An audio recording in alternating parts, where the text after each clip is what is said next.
So in this case, you have Na plus and H minus. This is unusual. H's aren't usually minus. Usually we see H's as protons, but in this case, it's a base. So if you see NaX, the X is going to be a base. And that's not going to protonate anything because you want to make sure you remain negatively charged overall when you're in a basic solution. Are you going to say that the H takes away the H from the oxygen? Right, exactly. So you end up with this. And so now this is now a base. Oh, and then I guess you would also have a side product of H2. So when you have something that's negatively charged, this is usually a pretty good nucleophile. It's going to attack something. So now, this is like kind of backwards from what we've been doing, but does anybody know what the reagent would be that would give you this product in the end?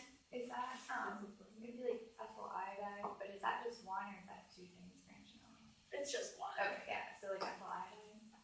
Yes, exactly.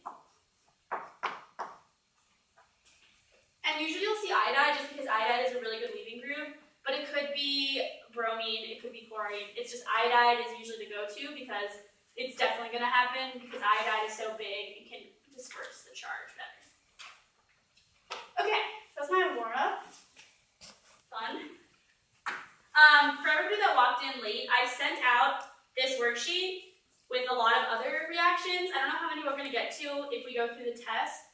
But I'm going to send out solutions after this review, and so I really recommend going through it and kind of going through all the different things and doing mechanisms if you have time. And then I'm going to send out what I think the solutions to a spot practice exam are probably later tonight around 8 or so.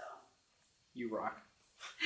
Thank you. If you have any questions, you can email me until like midnight, and I can kind of try to draw an answer. But I also have finals, so